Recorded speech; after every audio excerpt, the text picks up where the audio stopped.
నమస్తే. ఇప్పుడు టాపిక్ వచ్చేసి వెయిట్ మేనేజ్మెంట్. అసలు వెయిట్ మేనేజ్మెంట్‌ని ఎలా మేనేజ్ చేయాలి? అసలు వెయిట్ అంటే దానికి ఎంత మోతాదులో ఫుడ్ తీసుకోవాలి అనేది, ఎంత మోతాదులో ఎక్సర్సైజ్ చేయాలి అనేది మనకు వివరించడానికి సైకియాట్రిస్ట్ కేశవరావు గారు ఉన్నారు. ఆయనతో మాట్లాడదాం. ఓకే, నమస్తే సార్. సార్, వెయిట్ మేనేజ్మెంట్, అసలు వెయిట్‌ని మనం ఎలా మేనేజ్ చేయగలమంటారు సార్? ఇప్పుడు వెయిట్ మేనేజ్మెంట్ అనేటువంటిది ఒక ప్రధానమైనటువంటి సమస్య కొంతమందికి. అంటే ఒకటి రెండు కారణాలు ఉన్నాయి. ఒకటి కనిపించడానికి స్లిమ్గా కనిపించాలి అనేటువంటిది ఇప్పుడు మన సొసైటీలో చాలా ముఖ్యమైనది. రెండవది మన ఆరోగ్య రీత్యా ఎక్కువ వెయిట్ వల్ల మనకు బ్లడ్ ప్రెషర్, తర్వాత చాలా ఆరోగ్య సమస్యలు వస్తున్నాయి. కీళ్ళకు వచ్చేటువంటి నొప్పులు చాలా ఉన్నాయి. సో వెయిట్ అనేటువంటిది ఒక లిమిట్ లో ఉండాలన్నది అందరూ యాక్సెప్ట్ చేసినటువంటి విషయం. సో మామూలుగా ఇప్పుడు సైకాలజీ లోపల ఏమంటే వెయిట్ మేనేజ్మెంట్ అనేటువంటిది ఒక విధమైనటువంటి ఎట్లాగైతే ఆల్కహాల్ ఎడిక్షన్ ట్రీట్మెంట్ ఉంటుందో దీనికి కూడా మోటివేషన్ అనేటువంటి చాలా ఇంపార్టెంట్.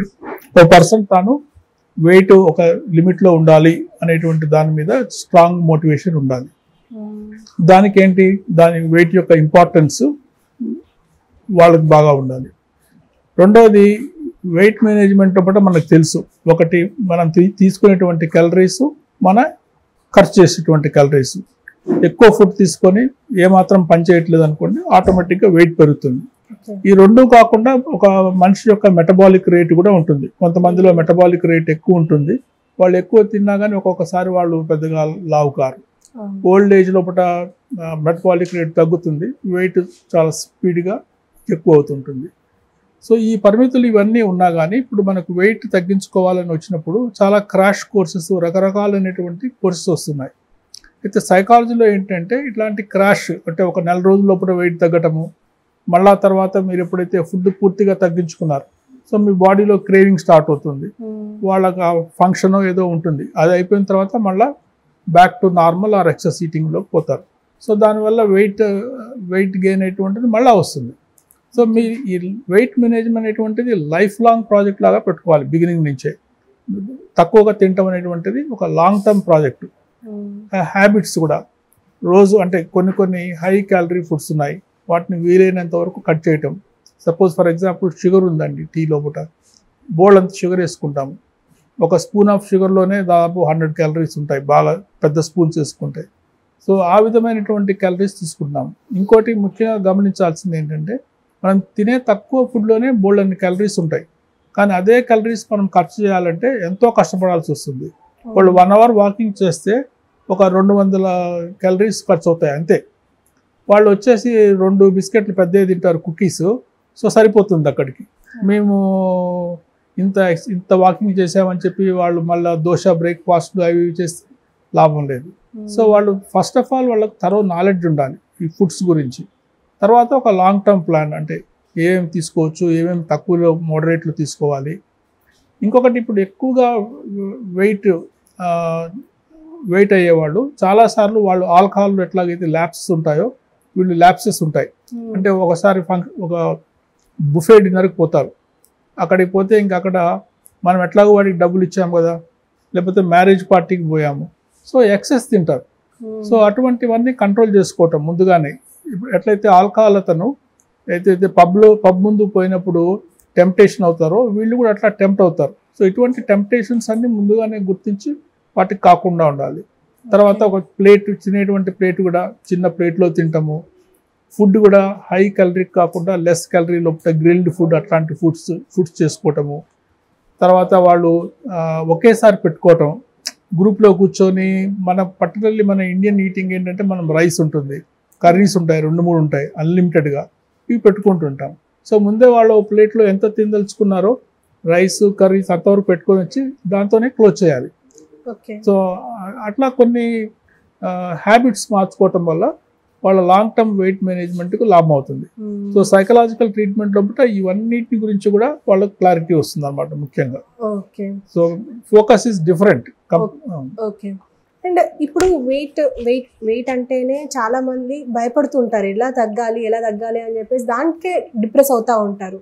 సో ఇప్పుడు మీరు చెప్పినట్టుగా క్యాలరీస్ని చూసుకుంటూ తినాలి అంటే అందరికీ అలాంటి అవగాహన ఉండదు. సో మీరేం సజెస్ట్ చేస్తూ ఉంటారు? అంటే చాలా వరకు రఫ్గా అంటే మనం చెప్పొచ్చు. ఒకటి ఫర్ ఎగ్జాంపుల్ దుంపలు ఉంటాయి, దుంపలు అన్నింటిలో క్యాలరీస్ ఎక్కువ ఉంటాయి, చాలా ప్యాక్డ్ ఫుడ్ అది. సో అట్లాగే మీకు ఆయిల్స్ ఉంటాయి, ఆయిల్ ఎక్కువ ఉంటే క్యాలరీస్ ఎక్కువ ఉంటాయి. ఫ్యాట్స్ లోపల అన్నింటిలో క్యాలరీస్ ఎక్కువ ఉంటాయి. ఇప్పుడు మీరు చికెన్ తిన్నారనుకోండి, చికెన్ బ్రెస్ట్ అందులో క్యాలరీస్ తక్కువ ఉంటాయి. అదే మీరు ల్యాంబ్ కానీ ఇంకొక ఆయిలీ ఫుడ్ అంటే వాటి లోపల రెడ్ మీట్ లోపల క్యాలరీస్ కొంచెం ఎక్కువ ఉంటాయి. సో అది కనుక్కోవచ్చండి. ఈ రోజుల్లో మీరు గూగుల్ లోపల క్యాలరీ కంటెంట్ ఆఫ్ ఫుడ్ అని కొడితే అన్నీ వస్తాయి, ప్రతి ఒక్కదానికి వస్తాయి. తర్వాత ఇంకొకటి ఫుడ్స్ కూడా ఈ ప్రాసెస్డ్ ఫుడ్స్ తగ్గించాలి. ప్రాసెస్డ్ ఫుడ్స్ ఏంటంటే అవి చాలా తొందరగా మన బాడీ స్ట్రీమ్లోకి పోతాయి. ఇప్పుడు గ్లైసిమిక్ ఇండెక్స్ అని ఒక కాన్సెప్ట్ వస్తుంది, ముఖ్యంగా డయాబెటీస్ లాంటివి రాకుండా ఉండటం కోసం. ఏ ఫుడ్ అయితే రా ఫుడ్స్ అవి చాలా స్లోగా మన బాడీలోకి పోతాయి. సో అట్లాంటివి ఎక్కువ తీసుకోవాలి. ఫాస్ట్గా అబ్జార్బ్ అయ్యేటువంటి వైట్ రైస్ ఇట్లాంటివి బాగా తగ్గించాలి. అంటే దీనికి బ్రౌన్ రైస్ బాగా యూజ్ అవుతుంది అంటారా? బ్రౌన్ రైస్ హెల్ప్ చేస్తుంది. బ్రౌన్ రైస్ కూడా ఎక్కువ తింటే క్యాలరీస్ ఎక్కువ ఉంటాయి, కానీ compare to white rice it is better. అట్లాగే మీరు ఇప్పుడు ఎక్కువగా మన ఇవి ఈ రాగులు తర్వాత ఇట్లాంటి వాటి మిల్లెట్స్ మీద కూడా ఇప్పుడు ప్రాధాన్యత, ఎందుకంటే స్లోగా అబ్జర్వ్ అవుతాయి. హోల్ ఫుడ్స్ తీసుకుంటాము కాబట్టి వాటికి కూడా ఇంపార్టెన్స్ బాగా ఎక్కువ అవుతా ఉంది. ఓకే. అండ్ మీరు అంటే ఇప్పుడు దీనికి ఎలాంటి ట్రీట్మెంట్ ఉంటుందంటారు? మీరు ఏమైనా ట్రీట్మెంట్ చేస్తూ ఉంటారా? అంటే మేము ఒకటేమంటే this is a long term treatment కాబట్టి, లాంగ్ టర్మ్ ప్లాన్ కాబట్టి ఎవరైనా వెయిట్ లాస్ కావాలనుకున్న వాళ్ళు తినాల్సిన ఫుడ్ లోపల వాళ్ళు ఇప్పుడు just you cut down 10%.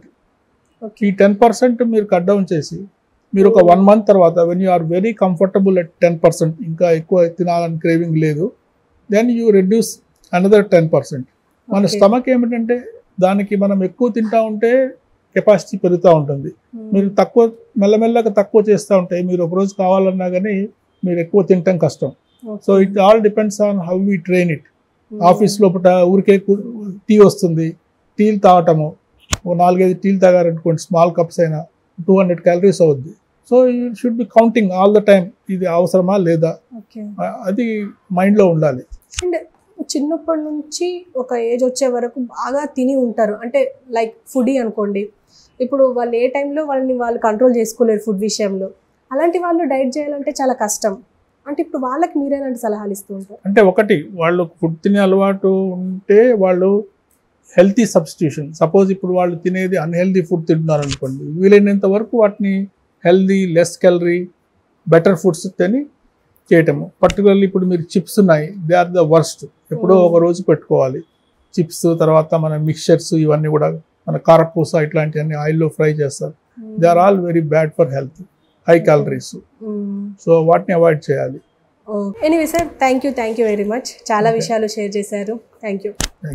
So చూసారు కదా, వెయిట్ మేనేజ్మెంట్ అనేది చాలా ఈజీ, కానీ మనం అనుకుంటే. సో దీన్ని ఒక లాంగ్ టర్మ్ ప్రాసెస్గా పెట్టుకొని దాన్ని ఫాలో అవుతూ ఉంటే ఆటోమేటిక్గా మనకు అలవాటు అయిపోతుంది. ఇది అలవాటు చేసుకుంటేనే వెయిట్ని మనం కంట్రోల్లో ఉంచుకోగలము అని చెప్పేసి అంటారు. అంటే జనరల్గా అమ్మాయిలైనా అబ్బాయిలైనా వెయిట్ బాగా పెరిగిపోతున్నామని ఫీల్ అవుతూ ఉంటారు. సో దానికి ఏకైక రీజన్ ఏంటి అంటే మనం ఫుడ్ కంట్రోల్ చేయలేకపోవడమే. ఇప్పుడు బయటికి వెళ్ళామా, ఏదైనా ఫంక్షన్కి వెళ్ళామా, మనం దాన్ని చూసి టెంప్ట్ అవుతూ ఉంటాం. సో దాన్ని కంట్రోల్ చేయడానికి ప్రయత్నాలు చేయాలి అని చెప్పేసి డాక్టర్ కేశవరావు గారు అంటున్నారు. సో మరి నెక్స్ట్ ఎపిసోడ్తో వస్తాను. అప్పుడు సెలవు.